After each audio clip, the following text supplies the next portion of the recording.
Beloved mighty I Am Presence, beloved Lord Jesus Christ, Lord Maitreya, Lord Gautama Buddha, Lord Sanat Kumara, I call forth the quickening fires of the resurrection flame within our temples, quickening the universal mind of God from thy chalice.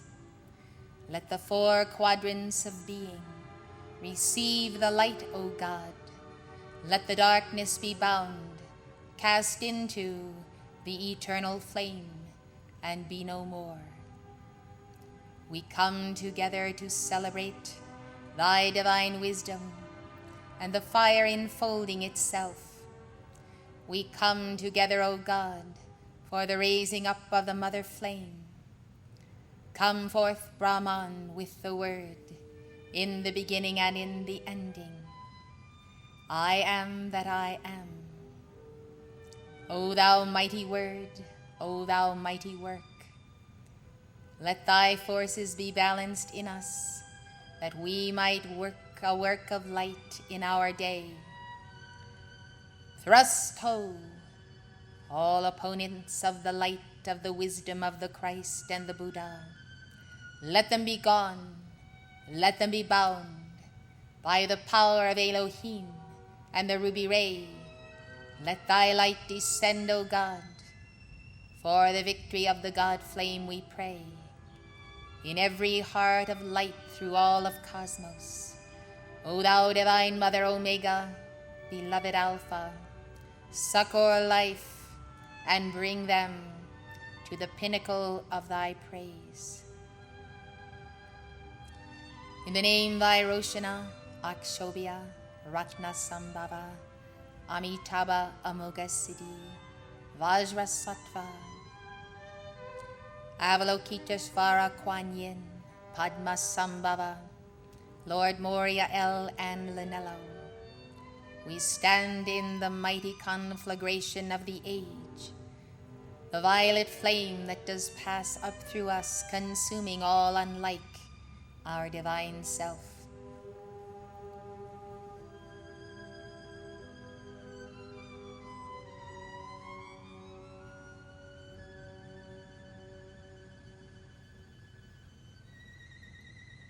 O God, we are one this day in thy transfiguration. Let us be transformed then according to the renewing of our minds. Amen.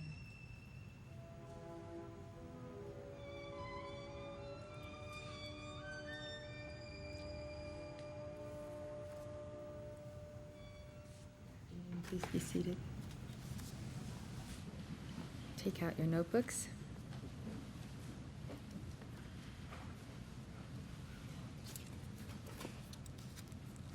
Today I'm happy to give to you the parallels in the Buddha's teaching on Jesus' statement, "Be ye doers of the word."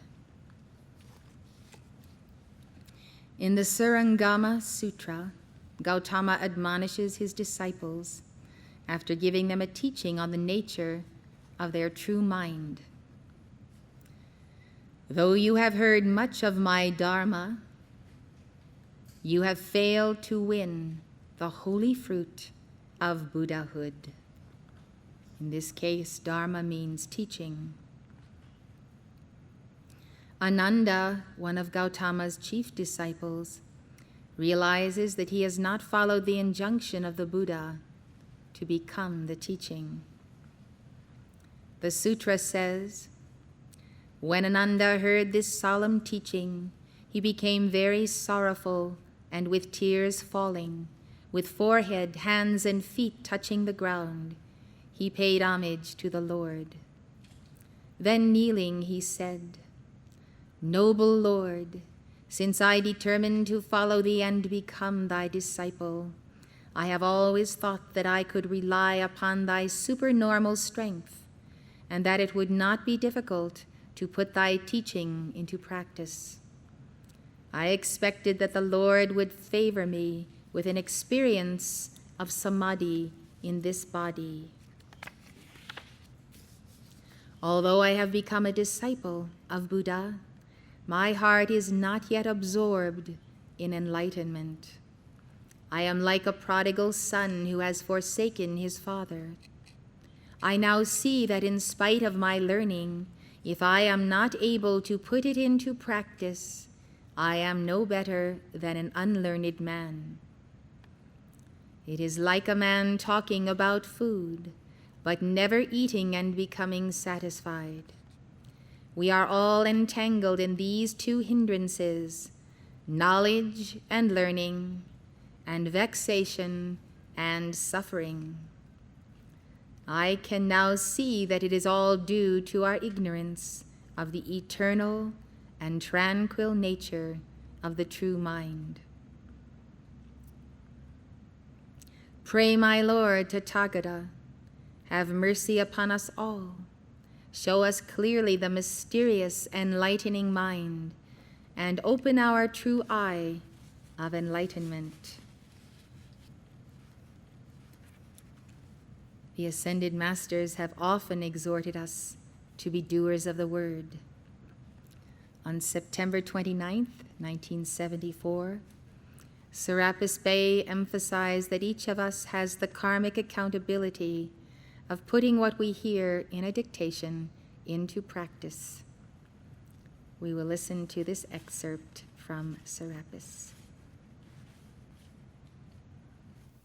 I say then, when an ascended master stands before you in living, pulsating flame, as I do, almost touching the physical octave with my presence, so near have I drawn to your awareness, you must not take that word lightly, for in every dictation that you hear, there is a karmic accountability for that spoken word, that it be lived in your life and carried as a cup, a liquid of elixir to other parts of life.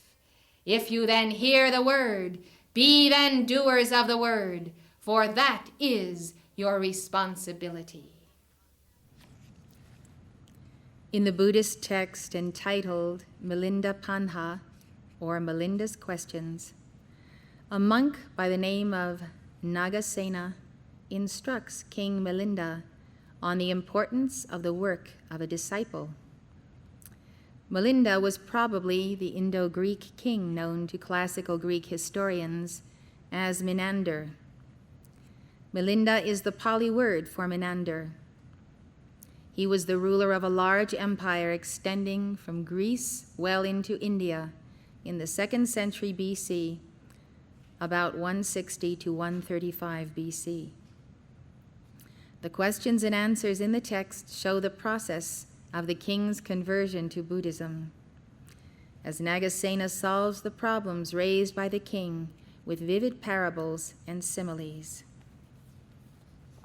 I'm going to give you Melinda's questions having to do with work.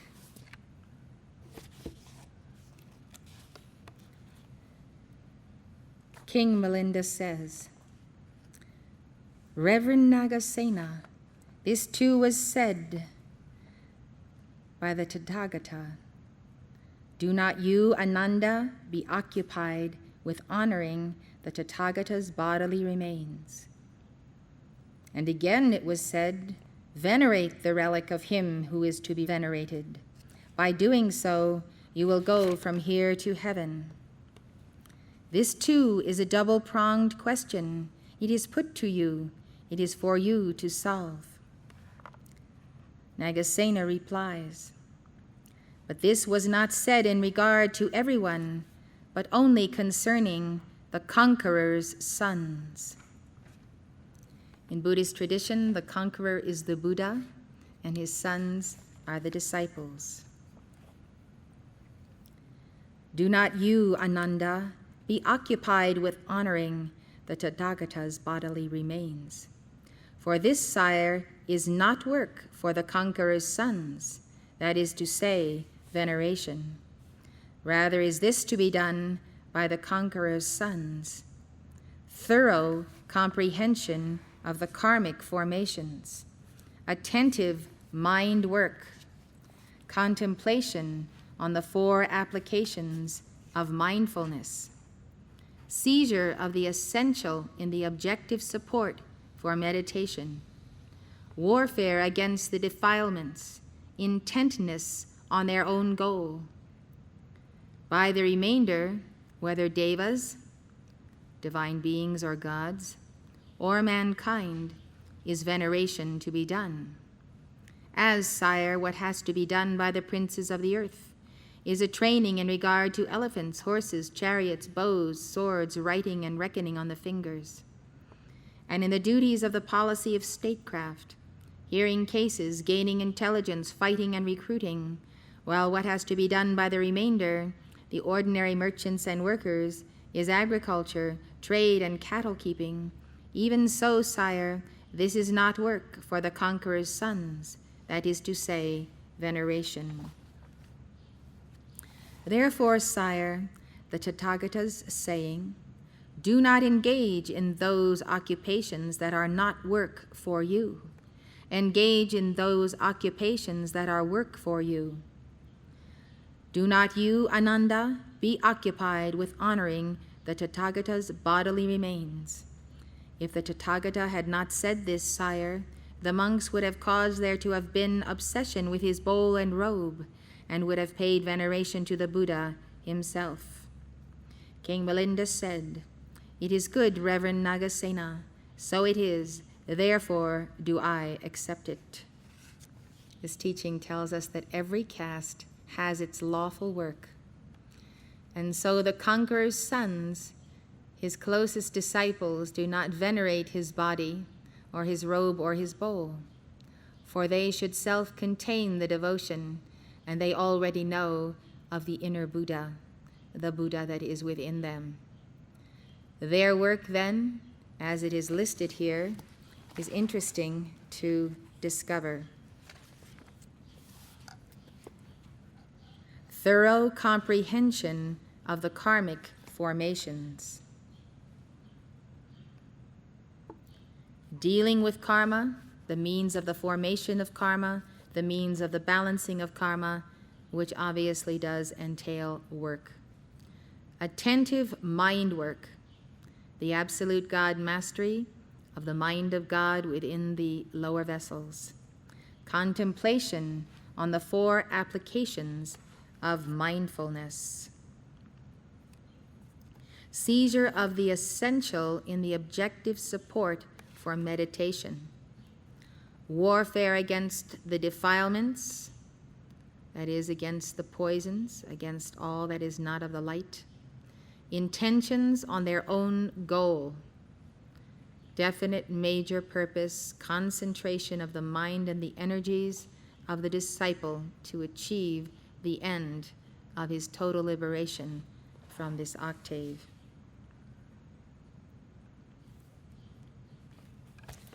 The Ascended Masters have often spoke on that very teaching. They have told us that we should not step down the ladder and be satisfied with doing the work of another who is beneath our level in hierarchy, beneath the level of our discipleship and our position on the path. There are many things that all of us do with great ease, wherein there is no challenge and there is no moving forward or increase of our selfhood. The work we all must do is the work that presents a challenge to us, that makes us push back the barriers of limitation, find new resources of energy, of intelligence, of know-how. Life must be a perpetual experience of increasing knowledge and applying that knowledge in service to set others free. Even if we have a profession that we perform all of our lives, we can daily increase our God mastery of ourselves within that profession and seek to increase the borders of the profession to expand whatever know-how there is to be added to it. We can use our professions as a means to great mastery. Performing the work that is a challenge does not mean that you continuously change jobs or move from here to there. A profession and a calling in life is for the perfecting of the soul and the chakras. We must never perform work perfunctorily. If we do so, we shall not gain self-mastery. We shall not win our ascension. As soon as you notice that what you are doing has become rote and you are on a treadmill instead of an upward ascending spiral, determine what ingenuity you have to bring to that job. Greater energy, greater innovation, greater service, expanding the borders of your kingdom. If you are a workman, you may soon become a master of your trade and soon have a business that employs many workmen and so forth. Life expects the increase. So when we are given a talent or 10 talents, God expects us to multiply them. This reading is from the Mahabharata. I will give you what is said about the Mahabharata on the dust jacket. In the world of classical literature, the Mahabharata is unique in many respects. As an epic, it is the greatest, 7 times as great as the Iliad and the Odyssey combined, and the grandest, animating the heart of India over 2,000 years past and destined to lead humanity for thousands of years in future. It is the mightiest single endeavor of literary creation of any culture in human history.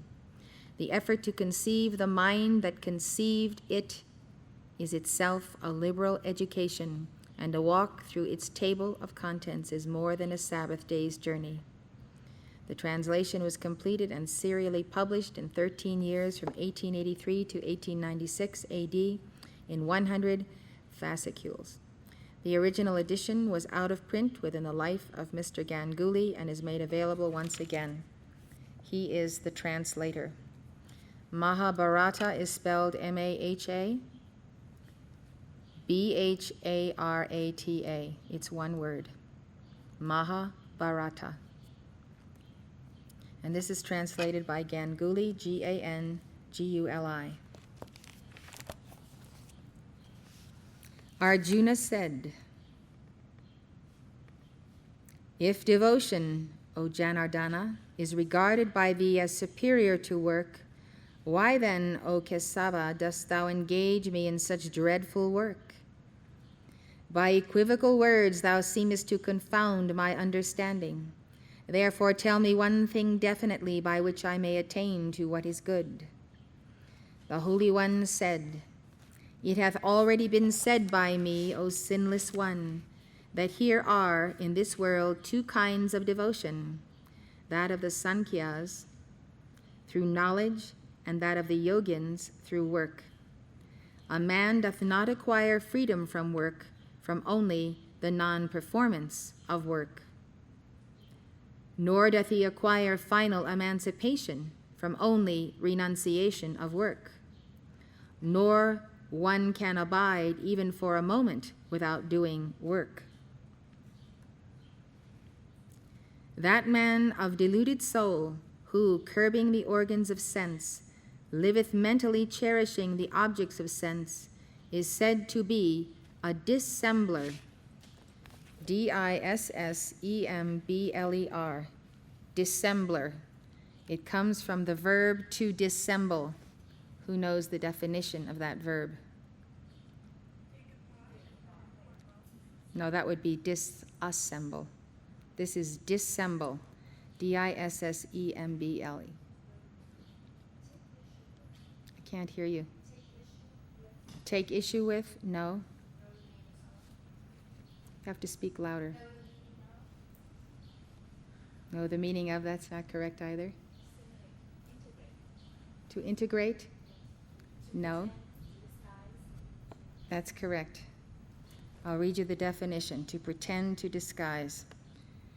To dissemble, to hide under a false appearance, to conceal facts, intentions, or feelings under pretense, to disguise.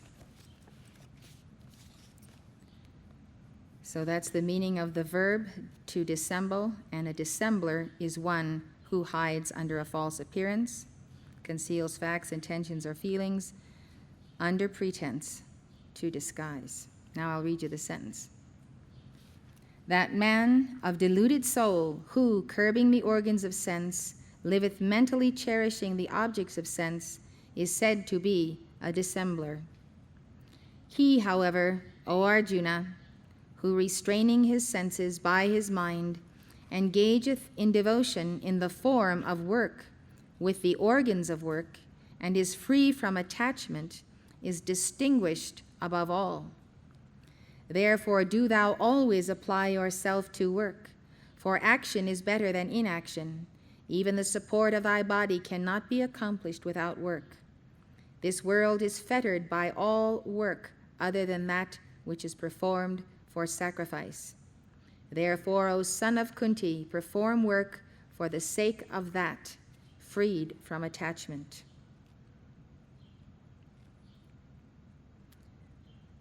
And so Krishna is speaking of work for sacrifice. Work for sacrifice, therefore, is work for Vishnu's sake or gratification. I want to give you once again the requirements of work which make that work the means to salvation and the means to the ascension. He, however, O Arjuna, who restraining his senses by his mind, engageth in devotion in the form of work with the organs of work, all of the organs of our bodies that are required to do work, and is free from attachment, is distinguished above all. So the God mastery of the senses and the pulls of the senses by the mind, the individual who engages in devotion in the form of work and is free from attachment, that is, attachment to the work, attachment to the fruit of his work, in other words, non-attachment, is distinguished above all. Working because we are sacrificing to Vishnu. Krishna is the incarnation of Vishnu. Krishna is speaking to his disciple Arjuna. It's a very profound teaching because many people work, but they don't work with non-attachment. They are attached to the money, to the reward, to the praise. They are attached to themselves. They may work with resentment and all kinds of emotions. This kind of work can be karma creating. The work that satisfies the law is the work that we do knowing that we are all debtors to the light, debtors to the Lord Krishna. Even though we may have balanced our karma, we are debtors to the universe for the glorious opportunity we have of life and breath in this octave. It is well to remember oneself as a debtor rather than as a sinner, and to see God as the great giver and ourselves as the recipient, and that we are desiring to give back to God some portion of what he has given to us. Therefore, we are non-attached to the work that we do. Whatever must be done, we do it. Work is sacrificial as we understand sacrifice to be the joyous way of living. To a Chela on the path, sacrifice is never pain. It is never martyrdom. It is never long-faced. The daily sowing and reaping of our energies and our lives in the word and work of God is simply the fundamental nature of true being. When we are not doing this, that is when we are miserable. That is when we are sacrificing our full Christhood. Therefore, O son of Kunti, perform work for the sake of that sacrifice, freed from attachment. In olden times, the Lord of creation, creating men and sacrifice together, said, "Flourish by means of this sacrifice. Let this sacrifice be to you all the dispenser of all objects cherished by you. Rear the gods with this, and let the gods in return rear you. You can think of sacrifice as self-givingness. And when yourself is always in the gift that you give, this self-givingness goes out into the universe, multiplying itself and returning to you. This concept of sacrifice is the eternal movement of the Tai Chi within you, the eternal Alpha becoming the eternal Omega, the eternal Omega becoming the eternal Alpha. It is the rhythm of life and energy and consciousness, ever an upward spiral.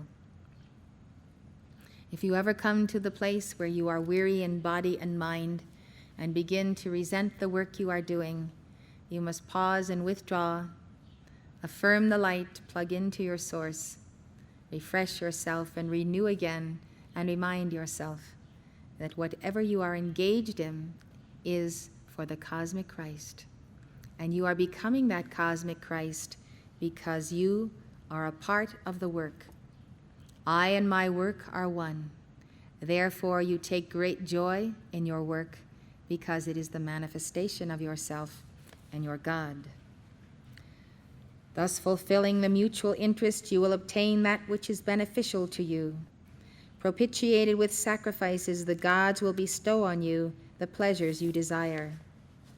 This is simply a statement of the great law of compensation. God gives to us, we internalize it, we formulate in the mind the work of our hands, we perform it with joy, and that work is energy expended for building, for service, for loving, for all the things that we do in civilization, and that energy goes back to God and comes to us again. And so when we have a generation and a regeneration daily of that process, a life gives back to us exactly what we need. He who enjoyeth himself without giving them what they have given is surely a thief. He who enjoyeth himself without giving to the gods what they have given is assuredly a thief. The good who eat the remnant of sacrifices are freed from all sins. Those unrighteous ones incur sin who dress food for their own sake. From food are all creatures, and sacrifice is the outcome of work. And so you bless food, and the meaning of the blessing of food is to offer it unto God as you bless it.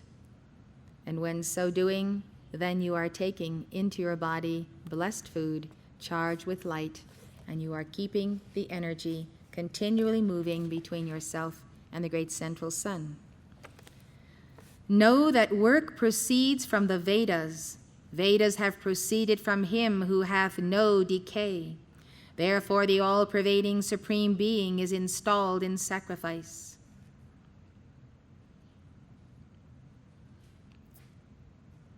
He who conformeth not to this wheel that is thus revolving, that man of sinful life, delighting the indulgence of his senses, liveth in vain, O Partha.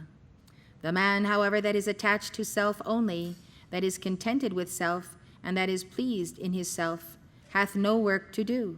He hath no concern whatever with action, nor with any omission here, nor amongst all creatures is there any upon whom his interest dependeth.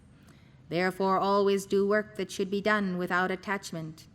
The man who performeth work without attachment attaineth to the Supreme. By work alone, Janaka and others attain the accomplishment of their objects. Having regard also to the observance by men of their duties, it behooveth thee to work. Whatever a great man doth is also done by vulgar people. Ordinary men follow the ideals set by them, the great.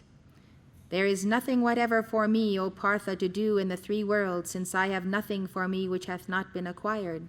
Still I engage in action, because if at any time I do not, without sloth, engage in action, men would follow my path, O Partha, on all sides. The worlds would perish if I did not perform work.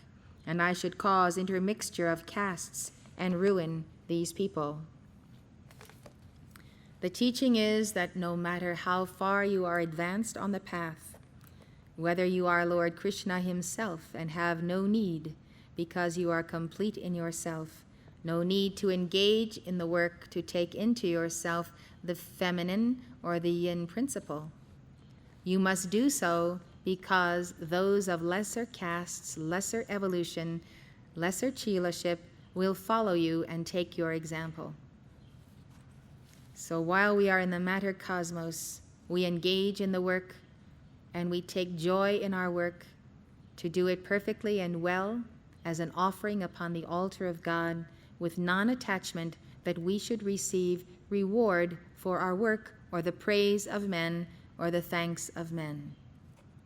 I used to know someone who was always offended when people did not thank her for something she did and was very proud of and thought she should be thanked for, and would therefore begin criticizing people who did not express appreciation for efforts made. I could never understand this because I have always felt that the joy in doing anything was in the joy of doing it. We need to remember that when we are engaged in a continual level of service that seems to have no stimulation, especially if it is physical work and we tend to be centered in the mental, and we say to ourselves, I cannot stand to do this work any longer, I need a mental challenge. If you perfect the physical work by the mastery of the mind and perfect it for others and train others to do it, you will graduate from certain levels of work and others will take up that work. But whatever work you do, you are holding a place in the great mandala of cosmos. And however beneath you it may seem, pursue it to the end and know the conclusion of a chapter of karma and a chapter of self-discipline that you may not gather anywhere else. As the ignorant work, O Bharata, having attachment to the performer, so should a wise man work without being attached, desiring to make men observant of their duties. A wise man should not cause confusion of understanding amongst ignorant persons who have attachment to work itself. On the other hand, he should himself, acting with devotion, engage them to all kinds of work. All works are in every way done by the qualities of nature. He whose mind is deluded by egoism, however, regards himself as the actor. But he, O mighty armed one, who knoweth the distinction of self from qualities in work, is not attached to work, considering that it is his senses alone and not his self that engage in their objects. Those who are deluded by the qualities of nature become attached to the works done by the qualities. A person of perfect knowledge should not bewilder those men of imperfect knowledge. Devoting all work to me with thy mind directed to self, engage in battle, without desire, without affection, and with thy heart's weakness dispelled. Those men who always follow this opinion of mine with faith and without cavil attain to final emancipation, even by work. But they who cavil at and do not follow this opinion of mine know that bereft of all knowledge and without discrimination, they are ruined. Even a wise man acts according to his own nature. All living beings follow their own nature. What then would restraint avail? The senses have, as regards the objects of the senses, either affection or aversion fixed. One should not submit to these, for they are obstacles in one's way. One's own duty, even if imperfectly performed, is better than being done by other, even if well performed. Death in performance of one's own duty is preferable. The adoption of the duty of another carries fear with it. If it is your duty and you cannot perform it perfectly, do not ask another one who can perform it perfectly to do it for you. Your own work, performed imperfectly, is what you must pursue until you can perform it perfectly. It is better to die performing one's duty, and we use dharma as a word for duty. This is preferable than adopting a lesser duty, an easier duty of someone else. We must live for our work. When it is tough, when it is easy, we must remember this is our work, this is our dharma, and only we can do it, and we must. We cannot leave a cosmic vacancy.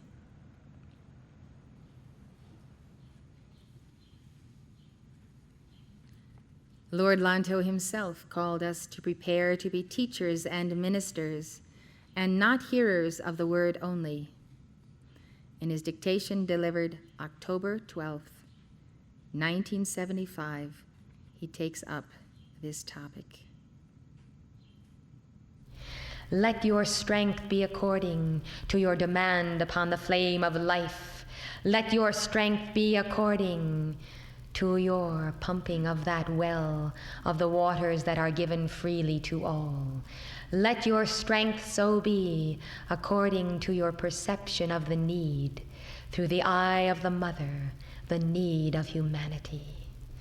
And so you see, you are well aware of the fact that one body is not sufficient to the Divine Mother, that one body cannot release all of the light that is necessary for the catalyst that is for the alchemicalization of an entire planetary body, a planetary consciousness, a planetary soul.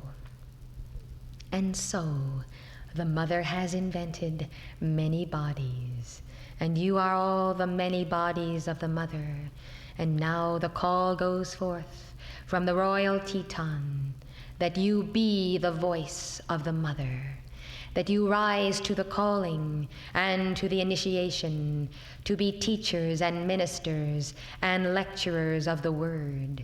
You have been hearers of the Word. You have sat at the feet of the Mother, taking in that Word, being fed as children, and loving to come, to sit in her lap or at her feet. Now I say, be doers of the Word, be instruments of the Word. See that you must prepare yourself as you would in the world. You must go out and find teachers who can help you to perfect your delivery of the Word. Teachers who will show you how to take the lecture platform with respect, how to organize your lectures, how to organize the telling of the message, how to prepare in the flame of the Holy Spirit, how to draw from deep within in the wellspring of your own causal body, to make that word very personal, very particular when you give forth the teaching. And you must find those teachers who will show you how to have that perfect speech, that perfect delivery. After all, if you were called to play a harp or a violin or the piano or the flute in the orchestras of the angels, you would not come ill-prepared. You would apply to the master teachers to perfect yourself and to become proficient. Well, your calling in this hour is not to play in the orchestras of heaven, but to play upon the stage of life the role of one who delivers the message of the Word. Lanello has taught his chelas on more than one occasion that to be a doer of the Word, one must truly assimilate that Word. On February 26th, 1982, he gave a pointed lesson on assimilation versus accommodation. When you understand that I am in you, leaping for joy, when the miracles of God move through you, then you realize it is but a very short distance from your own mastery of that very flow that comes by reinforcement from my causal body. So it was, as I became one with the Lord Jesus Christ. not only 2,000 years ago, but in the beginning also, as he said, before Abraham was, I am. Thus I have been in the bosom of Christ my Lord, and thus you also have been, and therefore, experiencing his flame of God mastery, adoring him with devotion, his flame became my own. This is the great mystery of the assimilation of the word, and I will tell you, the fallen ones do not assimilate it. They accommodate. Learn this teaching. The tree that grows crooked accommodates the obstacle. Some individuals may change their outer actions to appear in conformity with the word, but they do not receive the circumcision of heart, and therefore they do not become one with the messengers. Depart from me. Depart from me, ye despisers of the word, who feed not my sheep. Accommodation is a poor excuse for assimilation. It amounts to a mere toleration of the presence of the messenger, or the ascended master, or your own mighty I am presence. It is the consciousness that says, well, I will tolerate you for a while, but now I will go out and do my own thing. But the love of the Lord is the waiting upon the Lord day and night, and it has its magnificent reward. But you will never know the reward if you do not try it out. Blessed hearts, I remind you of the failings of others, that you might not fall into the same pit. It would do well for you to meditate and ponder, as the sisters of Clare pondered on those words. Go within, know thyself, and ask thyself this question: do I accommodate, or do I assimilate the word? Then you will begin to discover where you are on the path.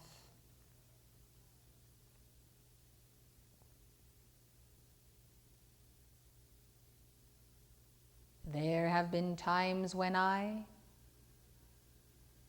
we have pressed the very sacred fire of our hearts into chastening, into moving with a disciple, moving with a chela, to pour the sacred fire for the dissolving of rebellion or perverseness, or forgetfulness, or slothfulness, or absence of organization.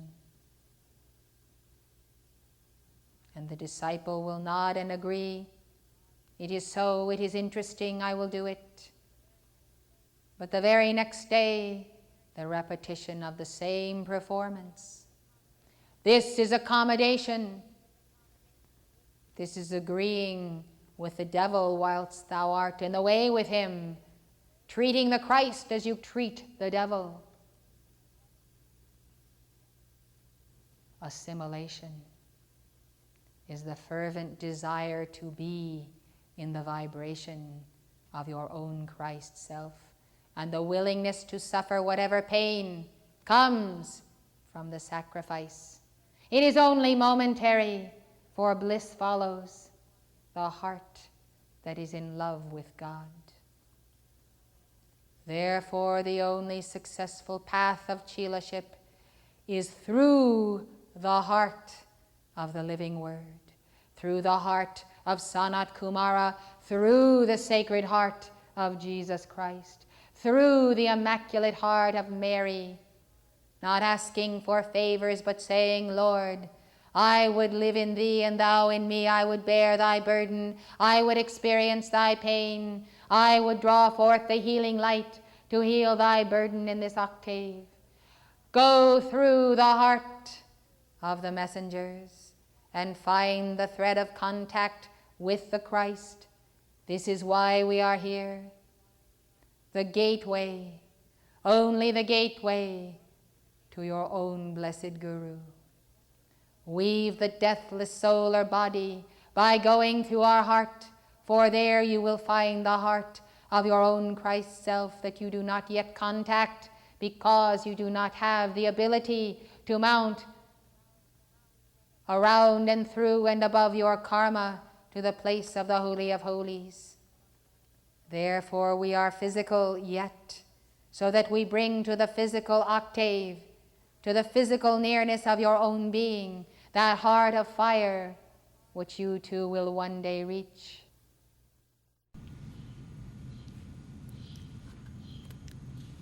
Jesus has delivered to us his call and our calling in dictations of recent years. He has explained to us the urgent need for souls of light to enter the path of the ascension, to work the works of God on that path as disciples, to represent him as world teachers and shepherds to the children of God. On November 1st, 1987, Jesus sent forth the fiat, "This is the day that the path of thy Christhood must begin in earnest." Whatever day you hear this dictation or read it, whatever day when you hear it or read it, it becomes a reality for you, and you know that this is the day that your path of Christhood begins in earnest. You should mark that day and date. Earnestness in that path means acceleration. It is a burning desire in your heart, and a cosmos responds, and you are truly engaged in personal Christhood.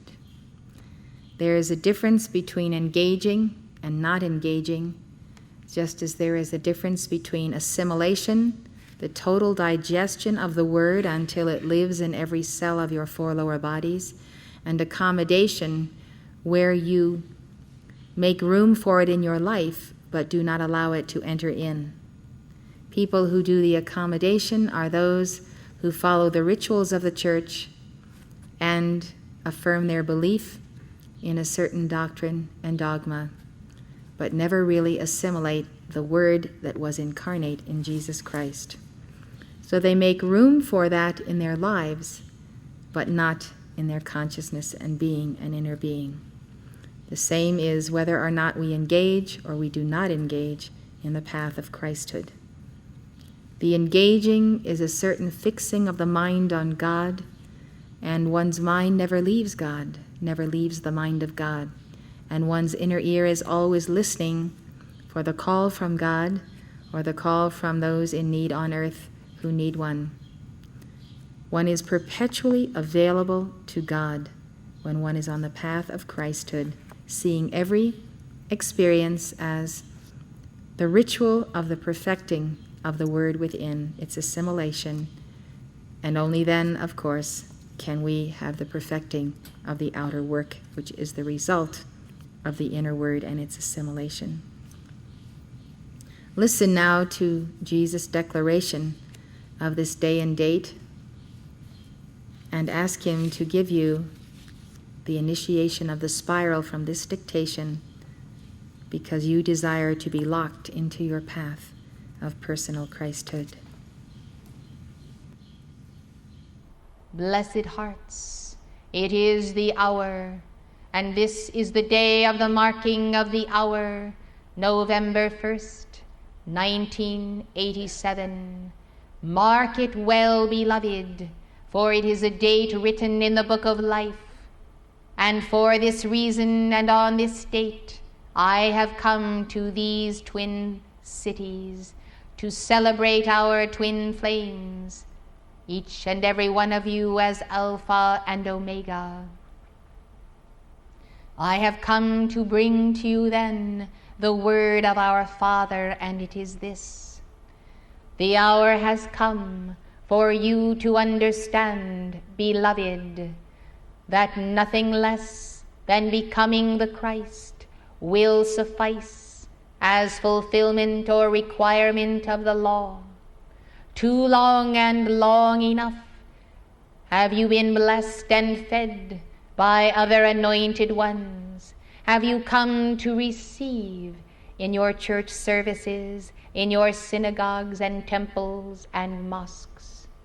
Realize then that those who have received a light, a witness, a testimony of the ascended hosts, those who know now the true path of the geometry of God, those whose internalization of the word is long due, are given the sign in this hour, and it is the sign of the Holy Spirit.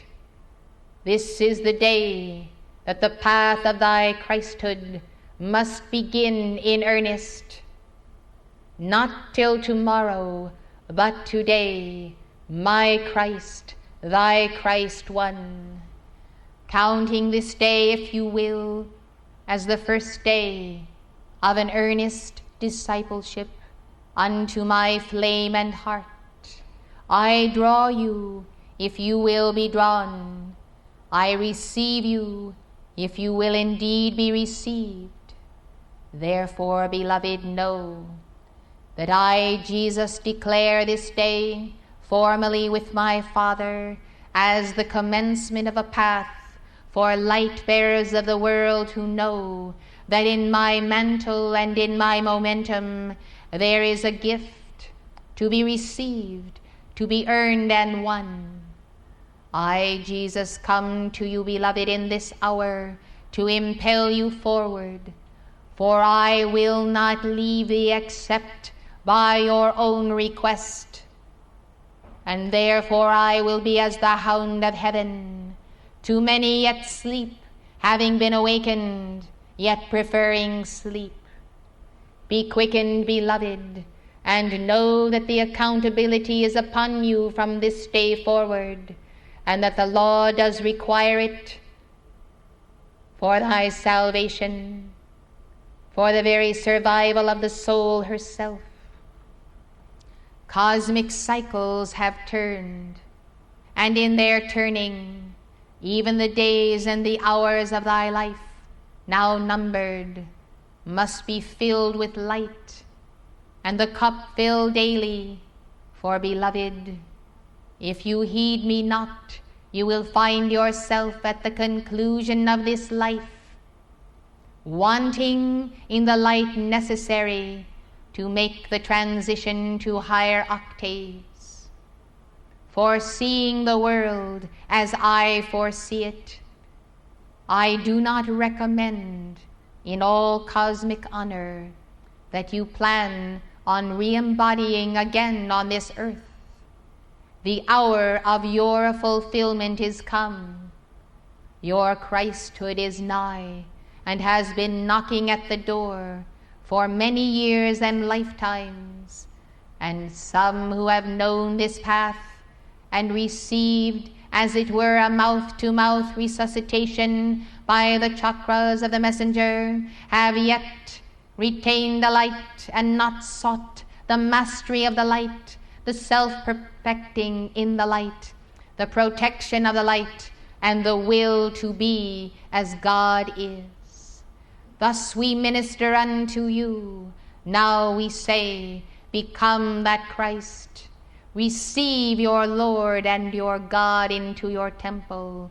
And I, Jesus, as your brother, will walk at your side, will talk with you, will counsel you, and you will know me in the love that I shared with John, my beloved. You will know the intimacy of love's communion and love's initiation. Take to your hearts, then, the lessons given by Saint Germain.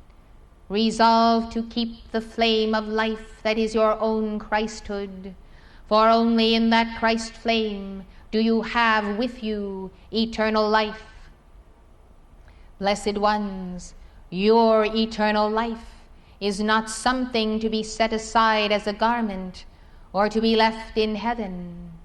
You need a lamp in which a flame of eternal life is burning continually. For in the day or the hour of the coming of the dark night of the spirit, or even the dark night of the soul, it is this light that shall light thy way and be a light unto all thy house. One and several, many and thousands will depend upon this light.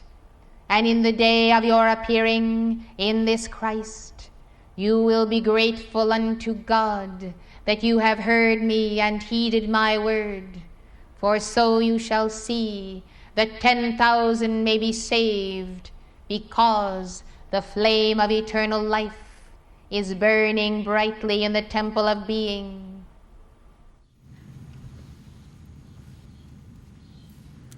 The Pearl of April 29th, 1990 gives us the call of God to be with Jesus in the temple of initiation. It is the latest in the calls that Jesus has given to us. There are 11 calls prior to that one, and I will read them to you. I would suggest you get these pearls and keep them together in one place and think about what Jesus' calling is to us. The first one was, "Come, leave your nets, I will make you fishers of men." It's a 1984 pearl. It's in book 2. How many of you have that book? A lot of you do.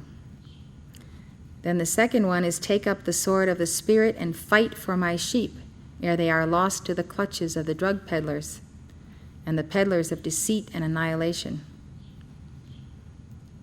That was April 19th, 1987.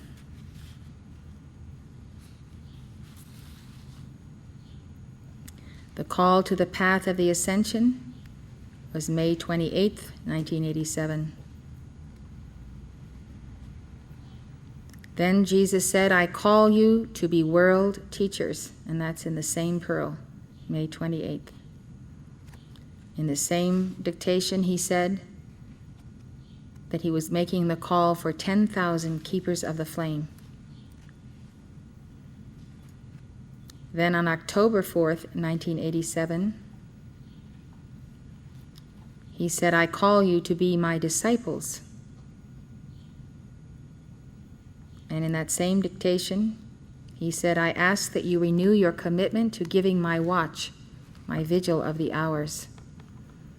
And Jesus said, "I promise you that all who commit to be my disciples as a keeper of the flame shall have my spheres of light and my sacred heart superimposed upon him or her throughout this watch each week." Doing this every week without fail would wind up with 52 weeks in a single year of being 1 hour in the spheres of light, which is the causal body and the sacred heart of Jesus over us. Prior to that call of Jesus, the watch service was not emphasized, little attended, and not taken as seriously as it should have been. The watch was begun by Jesus in 1962. The next call was "Become the Christ," which you just heard, November 1st, 1987.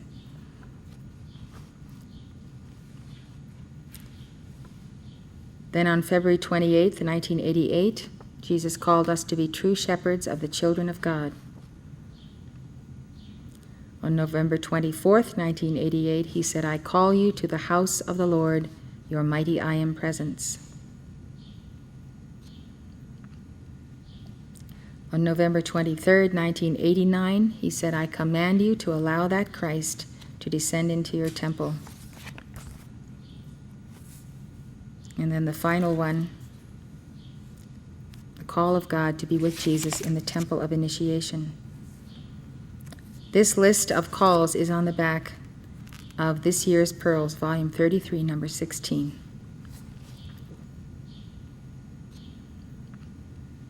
So that is Jesus' definition to us. All of those calls to do those things is his definition of the work that is the level of work that we should be prepared for as chelas of the Ascended Masters. So it's a very specific definition of what the work is that is lawful for us today. The Noble Eightfold Path, which is for the ennoblement of the soul by the threefold flame, has these 8 mandates. The first one is right understanding. Understanding of oneself, understanding of the enemy, understanding of the mission, understanding of the Dharma. This is also called right knowledge. Then there is right thought, right thinking. This is like right reason, right logic, and it includes right aspiration, or having the right goals. Engaging in the right goal, the thing to which we aspire. Then there is right speech.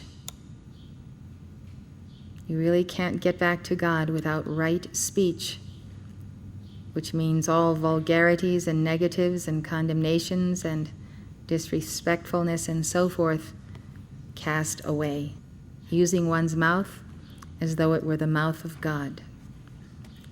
Then we have right action or right behavior, right livelihood. The means of earning a living must be right with God and His laws. Right effort. Right effort is pure effort, sincere effort. The effort that comes out of the desire of the heart to work in the vein of non-attachment. The sacrificial work, right effort. Then there is right mindfulness.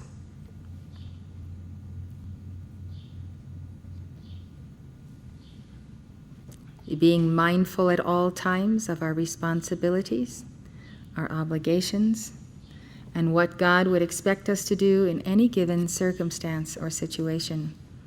Right awareness is another word for right mindfulness. Then there is right concentration. Concentration, which is focalization upon the presence, upon the heart of God. And this is equated with right absorption. Absorption can be seen in 2 ways. When we are focused upon God, God absorbs ourselves unto Him. When we have right concentration on the good and the beautiful, we are absorbing that God who is the good and the beautiful into ourselves. Right absorption is like assimilation, the assimilation of the word and the work. It cannot happen if you cannot focus. Focus is concentration, but it takes right concentration to be absorbed and to absorb God, good.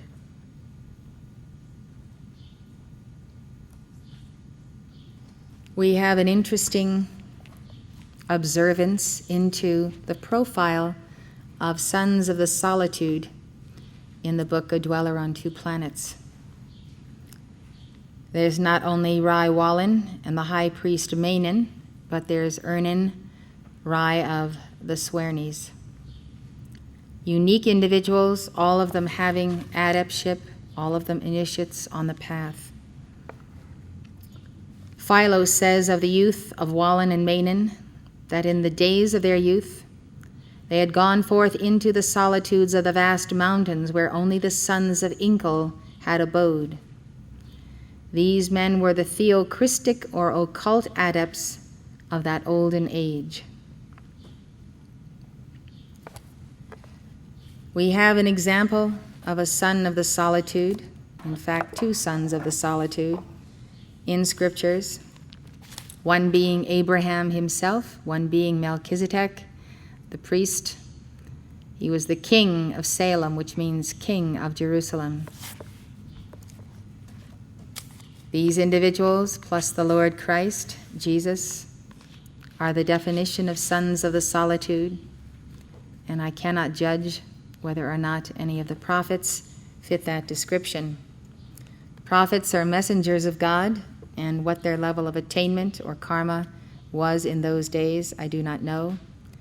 But you can know that the son of the Solitude is a high initiate, having occult powers over matter. One of the definitions of the sons of the solitude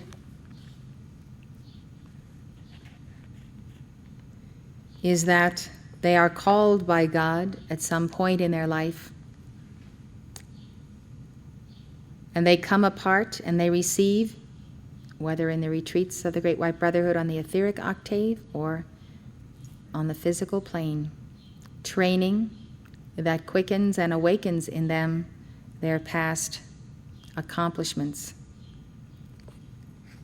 To even embark on the path of simple discipleship is fraught with the initiations that take place on the plains and in the valleys, being persecuted for righteousness' sake, even being crucified. But the level of disciple or the level of child of the light is not the level of the son of the solitude. This is a high adept, and these individuals stand totally apart from the rank and file of humanity, and even from the rank and file of those whom we would call chelas today. But I would like to show you what Abram had to do to get on with his mission as a son of the solitude. Now the Lord had said unto Abram, Get thee out of thy country, and from thy kindred, and from thy father's house, unto a land that I will show thee. If they are not prepared to be in that class of individuals who will leave whatever they have ties to and continuously follow the star of the presence above them, they are not sons of the solitude. I will make of thee a great nation, and I will bless thee, and make thy name great, and thou shalt be a blessing. And I will bless them that bless thee, and curse them that curseth thee, and in thee shall all families of the earth be blessed. So Abram departed as the Lord had spoken unto him, and Lot went with him. And Abram was 75 years old when he departed out of Haran. And Abram took Sarah his wife, and Lot his brother's son, and all their substance that they had gathered, and the souls that they had gotten in Haran, and they went forth to go into the land of Canaan, and into the land of Canaan they came. The sons of the solitude are in sum unascended masters.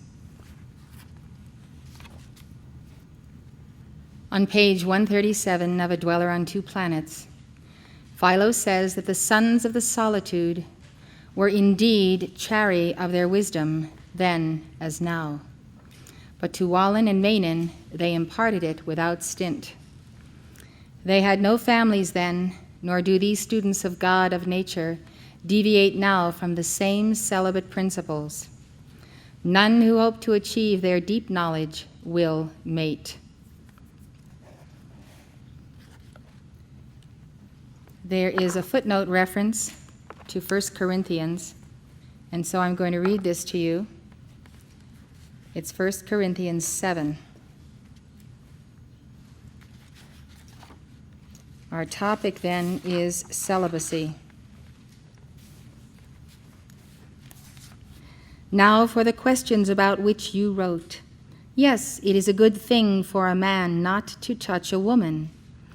But since sex is always a danger, let each man have his own wife, and each woman her own husband. I am reading, as you can hear, from the Jerusalem Bible for clarity. The husband must give his wife what she has the right to expect, and so too the wife to the husband. The wife has no rights over her own body. It is the husband who has them. In the same way, the husband has no rights over his body, the wife has them. Do not refuse each other except by mutual consent, and then only for an agreed time, to leave yourselves free for prayer.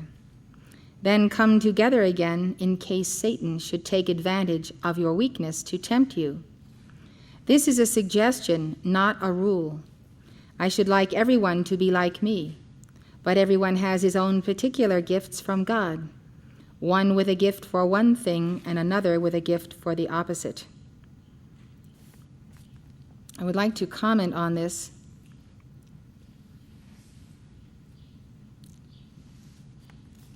If we are to proceed with a celibate path, we follow the first injunction: it is a good thing for a man not to touch a woman. As you know, we have the rule on our staff that we do not touch one another, whether of the same sex or opposite sex, and it is purely for the reason that each one is on the spiritual path of increasing the light of his aura, mending the holes in the garment, and so forth. If one is to be on the celibate path, then touching members of the opposite sex will be at opposite purposes to one's purpose. So it is a rule of holy orders, and of course we are not rigid about this. In certain instances and circumstances, people touch one another, and so forth.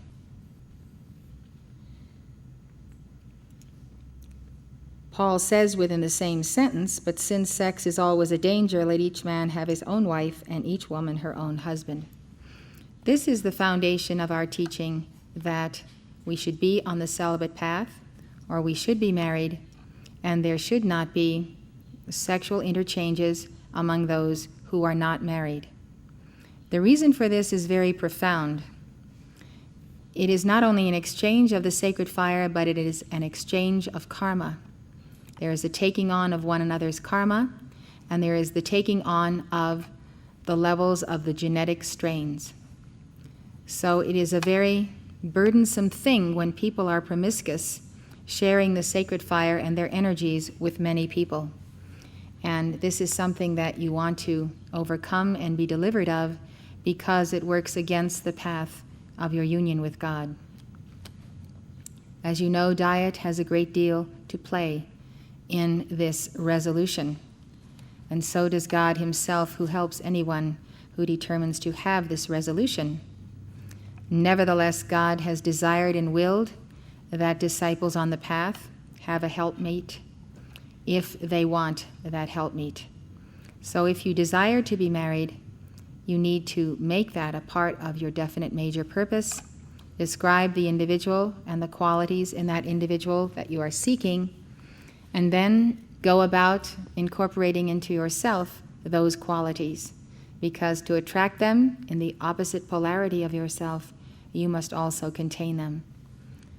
So it is wonderful to walk the path of celibacy for a time, especially coming out of the world where promiscuity is so great, for the period of the spiritual cleansing, the physical cleansing, the change of diet, the balancing of certain karmas, and bringing oneself to a new plane of being where one desires truly a spiritual union and a spiritual marriage.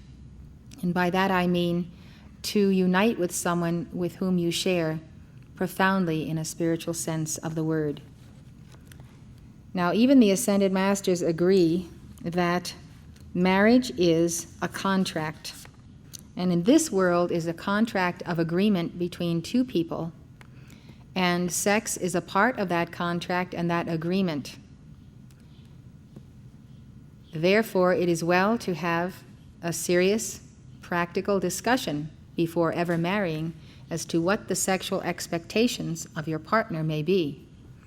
If those sexual expectations of one are greater than of the other or less, and therefore people will not be compatible, they should not try to change one another, not try to convert each other, but seriously contemplate that once you are married, it is your obligation and duty to provide sex to your mate.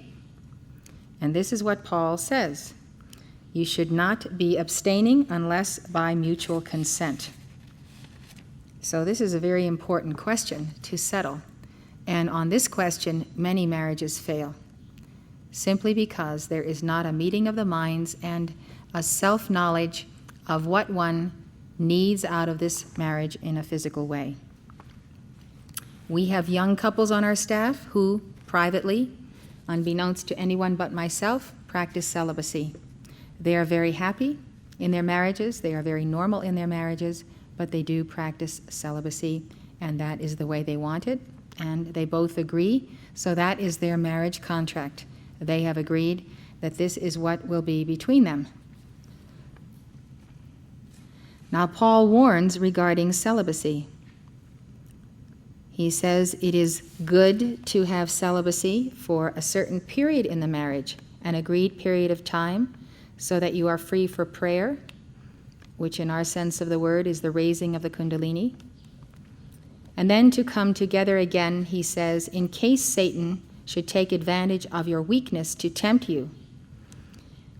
Sometimes when people have practiced celibacy a long time and they do not wish to recognize or admit to sexual needs, they will find themselves being attracted to someone outside of the marriage, all because the marriage has not found its true balance. That is what Paul means when he talks about Satan taking advantage of your weakness and tempting you. That is why he says perpetual celibacy is not good in a marriage, that people should take it for a while and then go back to the schedule that they prefer and that is agreed to by them. So he says, this is a suggestion, not a rule. I should like everyone to be like me, which I consider he means celibate. But everybody has his own particular gifts from God. Then he goes on, there is something I want to add for the sake of widows and those who are not married. It is a good thing for them to stay as they are, like me. But if they cannot control the sexual urges, they should get married, since it is better to be married than to be tortured. The King James Version of the Bible here says it is better to marry than to burn.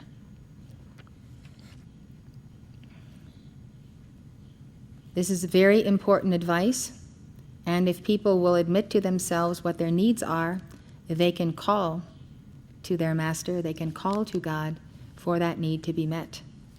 I know that some people become very obsessed with marrying, and they have very serious sexual problems, and I receive letters on this subject not infrequently. And they look for a wife, or they look for a husband, and they do not find one, and so it may be years of the process when they are struggling with the problem and struggling along the path of celibacy. I think that when one is in this circumstance, one must pray to God to be shown how to overcome and be the master of the sacred fire in one's world. Pray to know if it is lawful for one to be married or not. There are many such circumstances. I have counseled a person who is on in years, a man for probably 15 years. And during the entire time I have known him, it could be 20 years, he has been seeking his twin flame and seeking to be married. And his usual method of this is going after women who are 20 years younger than he is. It's a very sad situation because he has been totally consumed by the desire to find his twin flame. So I counseled him years ago. I've counseled him again recently. I counseled him a long time ago. But it is something that he had to hear a final word from El Morya on. Now I ask you not to try to contemplate who this might be, but rather to take the lesson, because I do not desire to divulge the individual to you, but if you happen to be aware of circumstances, you should not simply assume that you know who I'm talking about. That's not the object of the teaching at all. I need to use real-life experiences to teach you. Recently, this happened again, much to the great chagrin of the individual who was being pursued. So I had a meeting with them, and he assured me that he had no further designs on her and had never told her that he thought that she was his twin flame. But nevertheless, she said that he had. So the master finally gave him this answer, and it is a very profound answer, and none of us should think that it does not apply to us. Now, Morya told him that he must seek God with all his heart. He must seek God and conserve the energies in his body and preserve them for his ascension and for the weaving of his deathless solar body. that he should not be married in this life, that his twin flame was lost on the astral plane. His only hope of finding her again was to so rise himself in the light as to be able to get to the place of mastery where he could get her out of the astral plane. He was very grateful for the message so that he could once and for all be done with these pursuits. And I trust that he is making good progress on the path. As difficult as it may seem to pursue this path, when the stakes are so high and one's ascension depends on it, and one's finding of one's twin flame or saving of one's twin flame depends on it, you can begin to understand why, perhaps in your life, the right person has not been brought to you, and you should definitely lean toward thinking as to whether or not, first of all, you need that sacred fire and you need to conserve it for your own victory and for your own ascension, and whether in the conserving of that sacred fire you are helping your twin flame or some other part of life. So it is a serious question to commit oneself to a marriage or to a situation where the demands that are made upon one sexually exceed that which one is prepared to give. So it's very important that people get to know one another and that they are honest about this, because it can be very painful and very destructive. The sacred fire in your temple is all that you have to mend those garments where they have holes in them, all you have with which to weave the deathless solar body. So that sacred fire must be raised. For the married I have something to say, and this is not from me but from the Lord. A wife must not leave her husband, or if she does leave him, she must either remain unmarried or else make it up with her husband, nor must a husband send his wife away. The rest is from me and not from the Lord. So I'll go over that with you. This implies that the wife must express loyalty to the husband as though the husband is in the office of guru. Now this is Paul's teaching. Paul is not Jesus Christ. He is an apostle. He is making these statements. They were correct for his time. He spoke them into a given situation and set of problems within the church. Based on these teachings, the Catholic Church has not allowed divorce.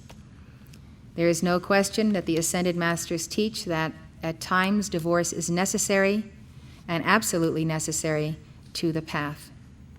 Where there is not harmony between two people and they are making more karma together than they would be apart, it is a lawful reason to consider that a divorce should take place. So Paul said that was from the Lord, and no doubt it was for that situation. Then he says, the rest is from me and not from the Lord. If a brother has a wife who is an unbeliever, and she is content to live with him, he must not send her away. And if a woman has an unbeliever for a husband, and he is content to live with her, she must not leave him. This is because the unbelieving husband is made one with the saints through his wife, and the unbelieving wife is made one with the saints through her husband. Now, I think the saints that they are referring to is the holy ones of their time. I know that you know that just someone being our husband or our wife does not guarantee them salvation or the kingdom of heaven. But the one who is faithful to God is sharing that energy and that light through the marriage with their spouse. If this were not so, your children would be unclean, whereas in fact they are holy. However, if the unbelieving partner does not consent, they may separate. In these circumstances, the brother or sister is not tied. God has called you to a life of peace. If you are a wife, it may be your part to save your husband, for all you know. If a husband, for all you know, it may be your part to save your wife. He says it may be, and when he says part, he's talking about karma. Then he says, about remaining celibate, I have no directions from the Lord, but give my own opinion as one who, by the Lord's mercy, has stayed faithful. Well then, I believe that in these present times of stress, this is right, that it is good for a man to stay as he is. If you are tied to a wife, do not look for freedom. If you are free of a wife, then do not look for one. But if you marry, it is no sin, and it is not a sin for a young girl to get married. They will have their troubles, though, in their married life, and I should like to spare you that. Brothers, this is what I mean. Our time is growing short. Those who have wives should live as though they had none, and those who mourn should live as though they had nothing to mourn for. Those who are enjoying life should live as though there were nothing to laugh about. Those whose life is buying things should live as though they had nothing of their own. And those who have to deal with the world should not become engrossed in it. I say this because the world as we know it is passing away. The real heart of that message is not to take and make yourself a part of the world in the sense of engaging yourself in the world and being attached to what you are doing. The reason being is that the world has for a long time been in a disintegration spiral, or a spiral of decay. By involving yourself in the world and being attached to the things of the world and the doings of the world, you are also tying yourself to that disintegration spiral. And that is truly one of the major causes of old age, disease, and death. Because as the world is disintegrating, its atoms are coming apart, as you are tied to it and to the things of this world, you are in its spiral, and you yourself will go through the same disintegration. I took notice sometime in the last couple of years as people were passing before me for blessings in line. And I saw people that I've known for 15 or 20 years. And I saw some people who had aged enormously. I mean, it was almost shocking to me to see what had happened to their bodies and to the light in their eyes. I saw other people whose bodies had youth, even if they were 65 or 70, who had a tremendous fire in their eyes, and upon whom the world's disintegration spiral had no power. Yes, they were going through and passing the stages of growing older in their bodies, but their bodies were shining from an inner light, and they would keep those bodies until they would achieve the resurrection. It was an amazing thing to have this observation, because all of these people had been on the path, which shows you that the path is very personal and individual, and it is how you unite with God that determines what the light will be in your temple. I would like to see you free from all worry.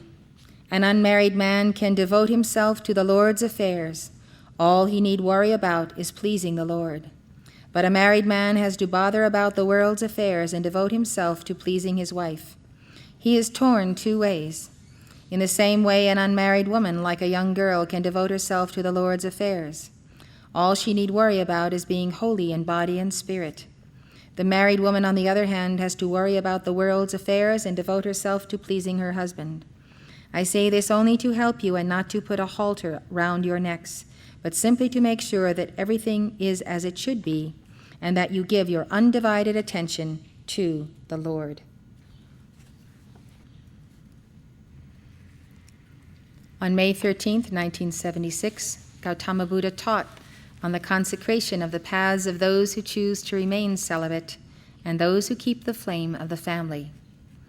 Let all then arrest the spirals of unnecessary indulgence in the senses. Everyone, married or unmarried, must pursue this.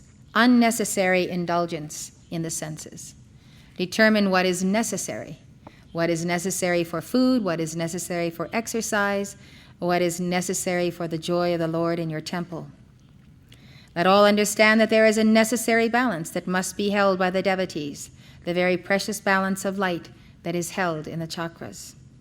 We must therefore have a certain number of those who take the vow of celibacy, who become the white light of the crown of the Buddha and the Mother, that these might keep the balance for those who must tend the fires upon the altar of the family. I would like to see those who are not married in our community have great rejoicing in the joy of their status and not see them be burdened when there are those who marry and they are not among them. As long as God has not provided us with a spouse, we must take a profound rejoicing in being married to the Christ, being married to El Moria, and knowing and understanding and experiencing the fruit of wholeness in our temples. Let those then who remain priest and priestess at the altar understand that it is not necessary to look to the right and to the left, seeking that companionship of the husband or the wife. But let those who are able know that this flame of the exaltation of purity must be held fervently with hope, in the retreat of the resurrection spiral and in every teaching center, and that this high calling of the sons and daughters of God is reserved for those who see the requirement of the hour for constancy, for the release of the ruby ray, for energies that must be ready at the moment's notice, for the defense of the mother. Let those then who keep the flame of family do so with consecration, and let not the flame of family be the opportunity or the excuse for the indulgence in lust, but let it be for the purity of the Virgin and for the attraction of the very highest souls, that is, highest souls to be born through that union. Let families then not be formed simply in the sake and in the name of giving birth to souls, but let families be formed for the higher consecration of love, which will attract the avatars that are to be born.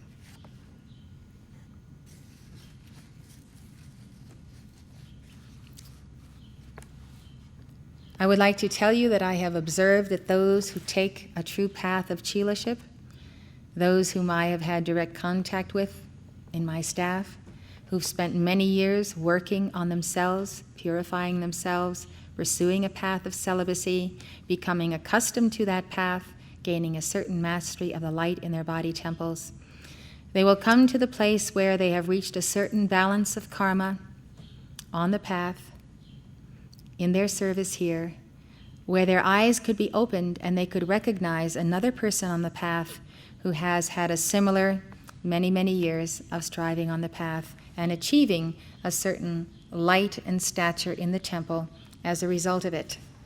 I have seen in untold cases where these people may have served side by side on staff together, may never have recognized an affinity for one another, and did not.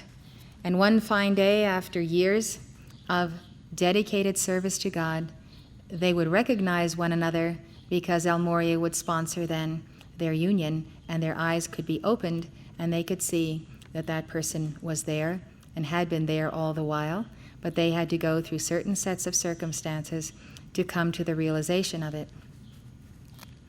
The reason that I think that this is such an excellent foundation for a marriage is that to live a number of years the celibate path and to become comfortable in that path and at peace with it means that you enter a marriage with a sense of self-mastery, and therefore the marriage can be a great union of love, and it can be a walk as a family and bringing forth children of the highest light. It can have periods of consecrated celibacy that may go on for days, weeks, months, or years, and a return then to a normal married relationship. So that there is a choice rather than being burdened and having to be married because of one's sexual needs. That's a very poor plight to be in, and I'm certain that all of you would agree it's not a situation that you would want to be in and therefore have to make a decision to be married on that basis. Such marriages always fail because they must have a much greater foundation, especially for those of us who are on the path.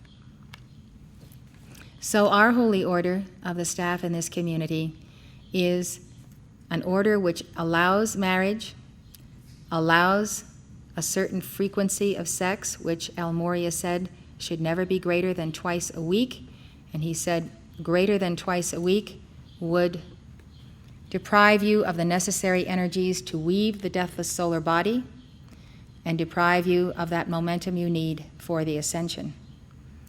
He actually said you cannot hope to make your ascension if you are having sex more frequently.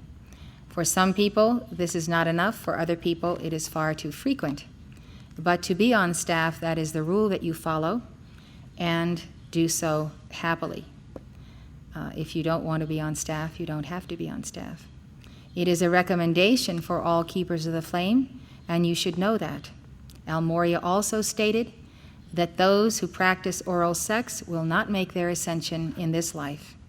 It is a habit that must be broken and stopped, and until it is stopped, that individual cannot be a candidate for the ascension in this life, because it is a violation of the Holy Spirit. It is a sin against the Holy Ghost. You do not have to be celibate in order to make your ascension, all other things being equal. That means if you have your mastery and you have your light in your temple, having sex now and then, or I can't even tell you the frequency, but infrequently, is not going to compromise your ascension. But if you have squandered your light already in this embodiment, if you have had problems with drugs, promiscuity, if this has gone on for many embodiments, you have to understand that celibacy might be an absolute mandate if you want your ascension in this embodiment. So things not being equal, not being celibate, could tip the balance on your ascension. Your celibacy could make the difference and allow you to make your ascension. The absence of it could deprive you of it. This is something you have to search in your heart and in your soul and come to an understanding of. Clearly, celibacy is a superior path for those who are able to walk in it. The marriage relationship, fulfilling the levels of needs as the decades pass, the needs for love, for bringing forth children, for watching these children grow up, and so on, can be a perfect way to overcome the need for sex at all. Having fulfilled the need, and having fulfilled the need for love, one can pass on to a higher calling by mutual consent. Do you have any further questions on this subject? Because I'm ready to go on with another. I have one question, Mother, about when, say, the man and the woman being married. Today in modern society, it's very usual that people get together without marrying. What is the teaching in this case? Is it if they just live together, they are loyal to each other, but they didn't get married in a religious way or in a civil way? It's not acceptable, and Phylos covers that in the book, that they were doing this in the last days of Atlantis. And that is why people are doing it today, because these are the Atlanteans come again, who have said we don't need God to sanctify our marriage because we are doing all things right, we are loyal to one another. The reason that you need the blessing of the church is because there is then a consecration of the sacred fire and its exchange between you, and the marriage ceremony is a protection of that energy and that light. Marriage requires a commitment. There is actually no commitment when living together except that which people say to one another. But when you live with someone, any day of the week you can walk away from that union. Until you pronounce your vows at the altar of marriage, there is not the bearing of one another's burden, that of karma. That is the real inner reason why people prefer to live together than to marry, because they say marriage ruins everything.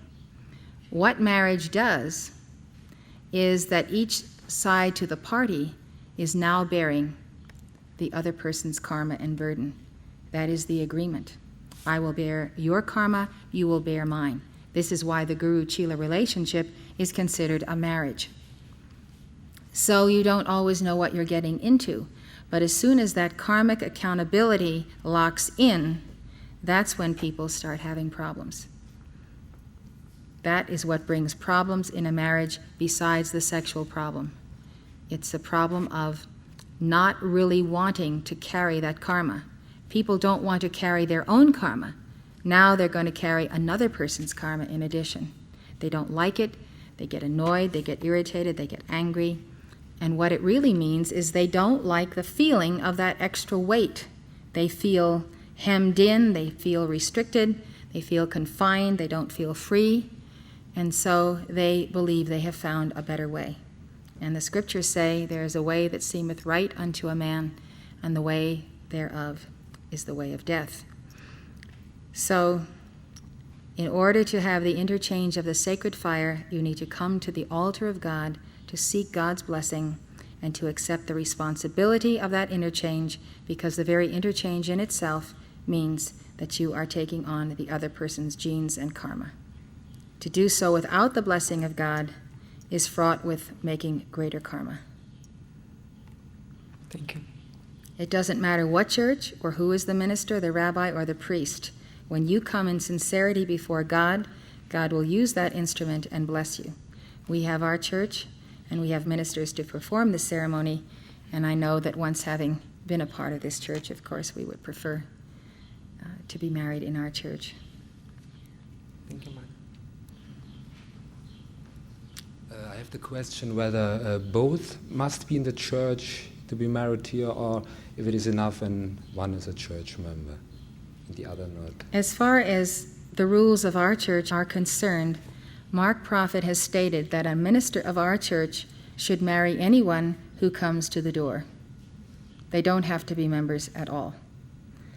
But the minister must be ordained, and he must be able to perform the sacrament of marriage. Mark Prophet felt that no one should judge whether people were right for one another, whether they could or could not be married, or withhold that blessing. And so our ministers may marry anyone. You must not be a keeper. Also, You can be a stranger who says, I need a minister to marry me. Our ministers should marry those people. Thank you. They would not use the full ritual of the church for keepers of the flame that you hear when you come to the high altar, you come to your sanctuaries, and all of this reading we have. There's a standard Protestant format for a shorter wedding where it doesn't include all the masters. So our service can be greatly shortened for non-members. Thank you. I probably should tell you a funny little story about this. I think it's so pertinent to the question, and probably was one of the reasons that Mark came up with this. But when Mark and I were to be married, we went to Annapolis, Maryland, to find a minister to be married. And the first minister that interviewed us said he wouldn't marry us because of our age difference. The second minister we went to said that because I had a background in Christian Science, he couldn't marry us because if we had children, I might decide to deprive my children of having a doctor. I assured him I was no longer a Christian Scientist and did not intend to withhold having a doctor for my children. He was very set in his mind and refused to marry us. We went to a third minister in this little town of Annapolis, Maryland, and he was a Methodist minister. And I've always found Methodists to be the most tolerant and loving of Christians. I'm sure many others are, but I've had just good personal experiences with them. And he was very happy to marry us, very loving, married us in his sanctuary with a number of keepers of the flame and witnesses there. And when it came time to kind of think about this man who had been the one who had agreed to marry us, Al Moria told us that he was the reincarnation of Wesley. What's his first name? John Wesley. John Wesley is the founder of Methodism. He's the one who founded the Church of Methodism. A very fine person. So it was an interesting taste of fundamentalism and of the idea that some ministers think they are here to arbeit the kingdom of God and decide who may do this and who may do that. Marriage is lawful in the sight of God, and people need to be married. They need to consecrate their marriages, and we are happy to assist them in that ritual. Mother, I was last spring giving the teachings to a young man who was in a class at the university with me, and he was fascinated with the teachings. And at the end of our discussion, I guess I was giving him a ride home, he asked me how the Brotherhood felt about the subject of homosexuality. And I wondered how it is that we can give the teaching on that to these souls? Well, the violation of the normal use of sex compromises the balance of alpha and omega in the body. This is why homosexuals become effeminate in many cases. It is a complete misuse of the sacred fire because of that, and because of the method of homosexuality. It is unacceptable to God, and you cannot make your ascension while you are in a lifetime of practicing homosexuality. So it is a violation of the sacred fire of the Divine Mother, and it is against the laws of God. And people who desire to be free of this can pray fervently to God to be delivered of it. I have helped people along this path and helped them slay the beast of homosexuality, which is extremely aggressive and overpowering. And those who overcome it, I have seen, truly do need divine intercession and calls and a Guru Chela relationship. So I've had such a relationship with any number of people, men and women, who are walking the path and who are making it. But it doesn't end with the overcoming of the physical aspects of it. It is very much a part of the emotional body, the desire body, the mental body. It becomes the cast of the individual, his mind and his emotions. And so to turn off the faucet at the physical level is only the beginning of the battle. The only person who can overcome this is the person who wants to. If he wants to, he must tell me about it so that I can fight with him or with her. And those who have done so and those who really want it, get it. And they are victorious, but it's a day-by-day victory. It's like an addiction. It's like alcoholism, drug addiction. They really have to work because that beast, that planetary beast of homosexuality, is not willing to let go of its prey and have one individual attain the victory and the Christhood and the ascension. So it's a very, very vicious force. And many times that is the dividing of the way, where people no longer stay on the path of the Ascended Masters. Thank you. Hi, Mother. I wanted to ask, if two people decide to get married and one has children from a previous marriage and that are under 12 years of age, does the other person who doesn't have children take on that karma of the wife as well as her children? Well, we never said that parents take on the karma of their children in the first place. We are saying that husband and wife take upon each other or one another the karma of the other. But in the case of children, that may be the karma of the wife.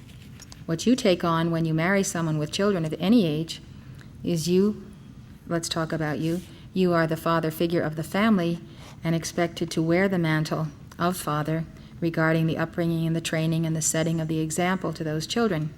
In that extent, you are taking on that responsibility, which you may call karma, but not the karma of the individual life streams of those children.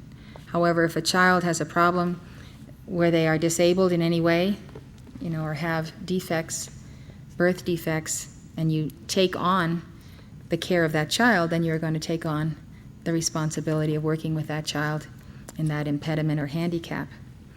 So in a certain sense of the word you do, but with the spouse it is a lifelong karma of one another's electronic belts, one another's dweller, one another's everything. So it is a big decision to be married. And when you are in a state of courtship, you should definitely be doing things with your prospective spouse that are normal, everyday things, not idealized situations, like going out and going for dinner and, arranging dates that are great fun and a great good time, but not working side by side and seeing one another under the stresses of everyday life. It's important to observe how people behave in all circumstances, because you might have a rude awakening one day when it's already a sealed marriage. Thank you. Mother, my wife and I, and this gets kind of personal, but she's still a Christian Scientist, coming out of it a little bit. But as I've been on the path in the I Am movement and here for the last 10 years, the acceleration that I've experienced makes it more difficult for us to keep our harmony. And, you know, I don't know where our marriage is headed. And I wonder if there's some super glue or something you can use to kind of keep it together. Well, does it create a sexual problem in the marriage? Yes. Well, it's, you know, you have to sit down and have a conversation as to how much each side of the partnership can give and take, and whether there's a middle way between each of the parties' needs and levels of attainment. If you can't come to a meeting of the minds and there is a perpetual discord over it, you might seek marriage counseling. There are very good marriage counselors. As you know, Christian Scientists practice denial. Mm-hmm. And I don't know, I can't speak for your wife, but sometimes instead of facing a problem, they start just reciting statements that it's not real, but yet it is very real. It's a very real situation. I think you should do a novena on your divine plan. I think the healing of all problems in any marriage is love and support. If you have to give that love and support over and over again, where you decide you are compromising your reason for being, your goal in life, and so forth, you have to decide whether this marriage can work in harmony or whether it can't. A marriage depends on what each side of the marriage contract decides that they are able to give. If one gives too much, one has nothing left of oneself. And this is a false sacrifice whereby you may lose your self-mastery, your integrity, your adeptship.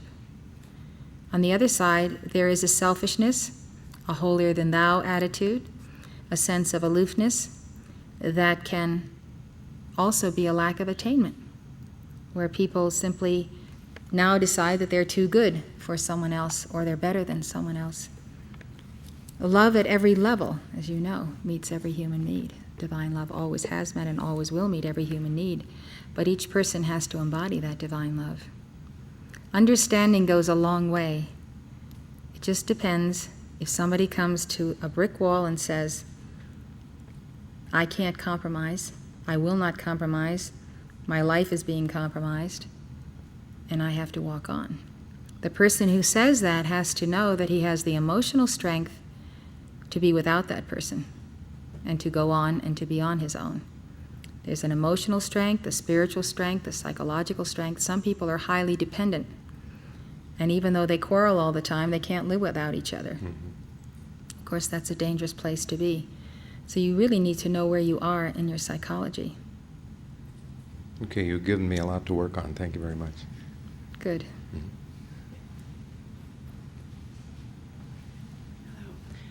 Mother Mary and other masters have taught us that when we want to have children at some point, we should pray for them, and possibly there's a certain ritual for purification so that you can have children.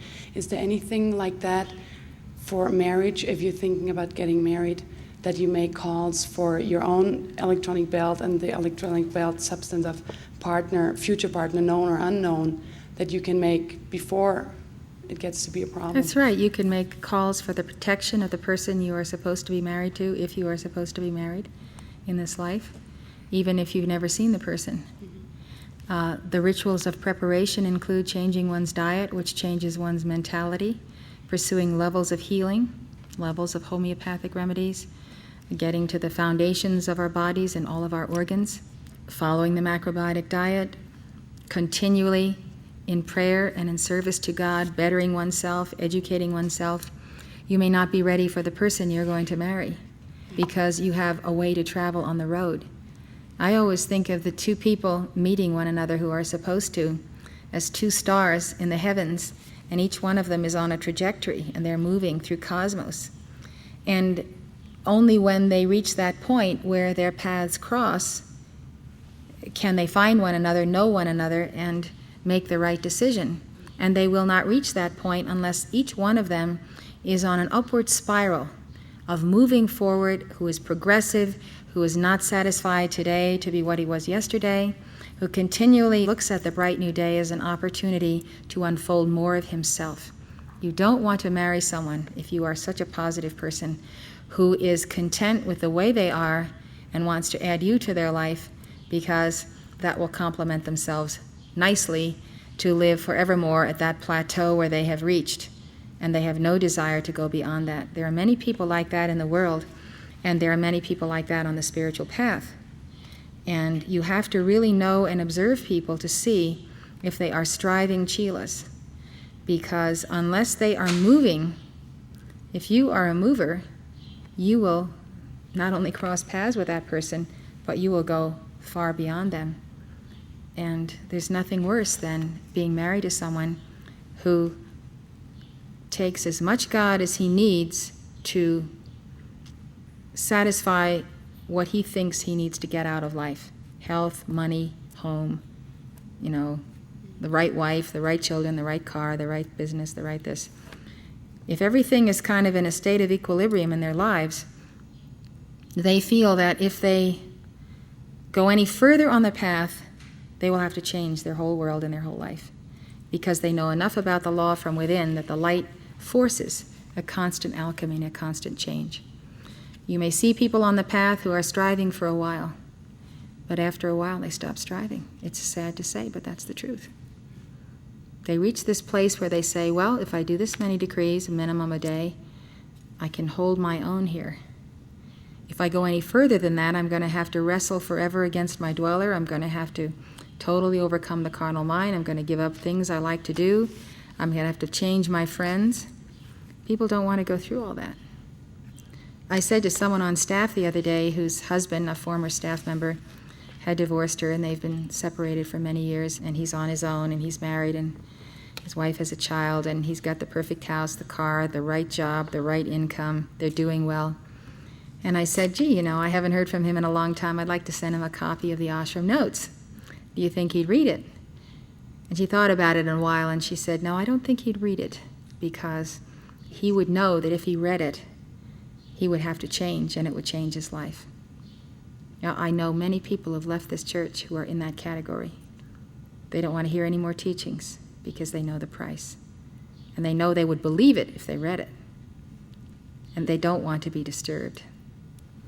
So you may not find out about a person till you've been married for quite some time, because right now they fit the right description, but later they may not. It's very wise to know people for some time before jumping into marriage. I believe, as Moria says, that when you divorce, you wait 2 years, because the reason this marriage was not right for you is your karma and your psychology. And if you don't overcome certain things in your psychology, you will attract to yourself the identical person that you just divorced. The same problems, the same conditioning, but in a different body. And some people, psychologists know, they marry that same type of person again and again, or have relationships with the same type of person, until they can see through their own vulnerabilities and come to a higher place.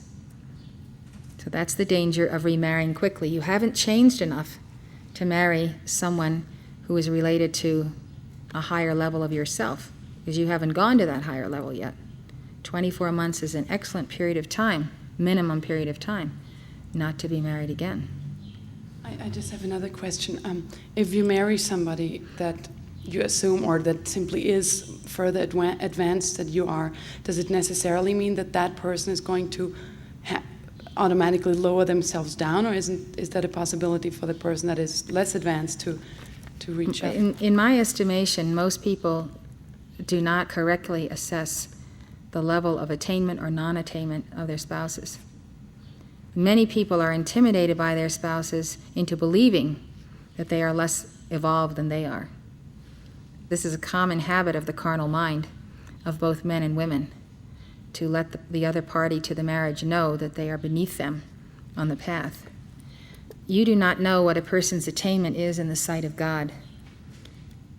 A person who has greater attainment than another in a marriage cannot compromise that attainment, but that doesn't mean to say they cannot be a loving marriage partner. But there are certain things they never compromise and will not, or they know that they will compromise their standing in the hierarchy of the Great White Brotherhood. Thank you.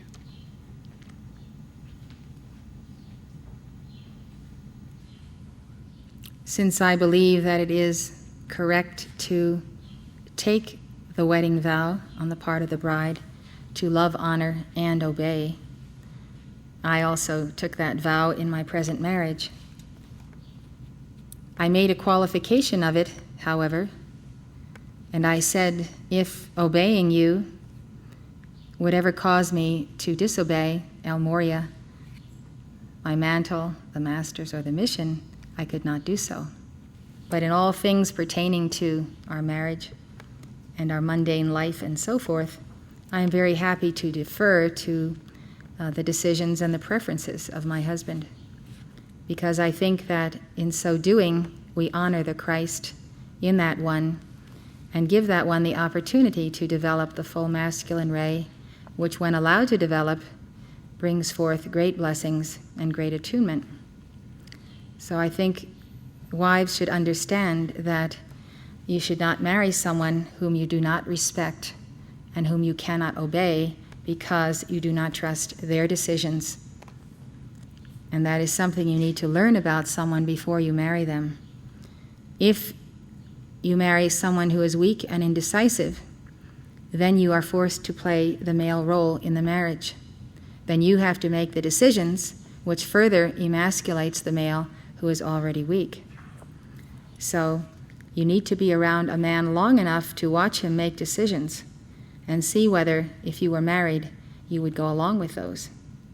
This is where arguments carry on, because women do not believe what their husbands are doing is right, and therefore they have to challenge them, and then there are two heads to that marriage instead of one.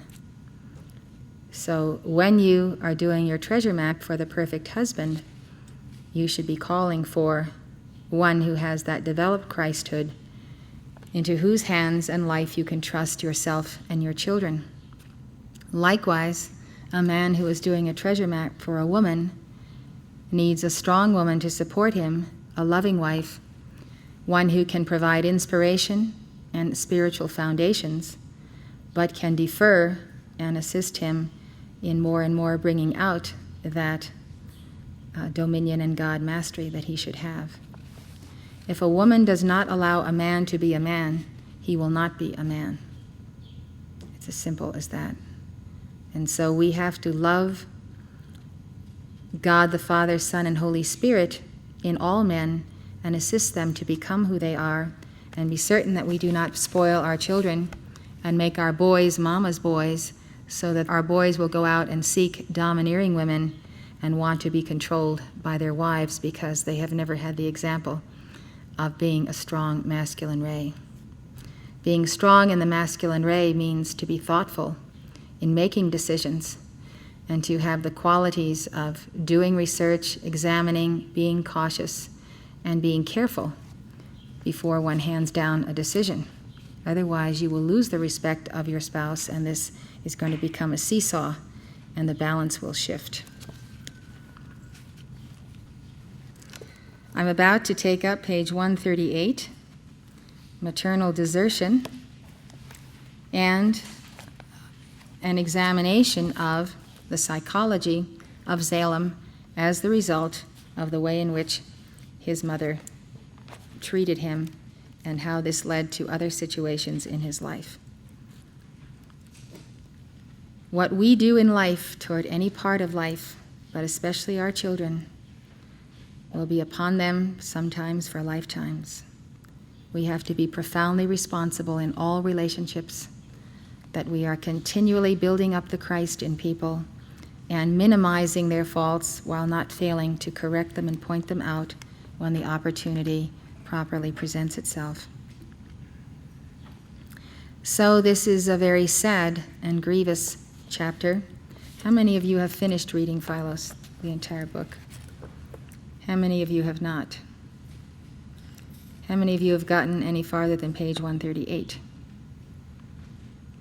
Well, so you will know that's where we're taking up now. If you haven't read to 138, you might want to be sure you've read that far. I hope you do not mind that I go into such extensive teachings about the points brought out. It kind of attenuates the story, and maybe it is a bit discouraging not to get on with the story. But this is Summit University rather than a conference, and I'm determined to get every drop of teaching out of these chapters that we could require, because I feel that's what God wants me to do, and I feel that this is such a marvelous handbook. I'd like you to be able to get the tapes of the courses that I teach later on, or to come back to second level this fall and hear it. But I think that to give the book Phylos to someone is one thing, but to be able to nurse them along as they read it with all of these teachings, and, to say, did you know, that even Gautama Buddha taught about being doers of the word, and that's not a uniquely Christian statement. You can be very rich in preaching when you take a book like this, and I think that the cover of it actually is a very interesting mandala, because it shows these lines of force coming in from all angles into these two interlaced circles, showing the alpha and omega, the twin flames, and all the crisscrossings of karma and of initiation and of the path that they had to experience before those two circles could become one. And the crisscrossing of doctrine and teaching and karma and all the subjects we're learning are parts of those lines of force that we ourselves must experience as we go on in life. We have these experiences just as severe as Phylos did. And this is such a great help. Knowing a book like this and knowing the teachings that go along with it can help you counsel people.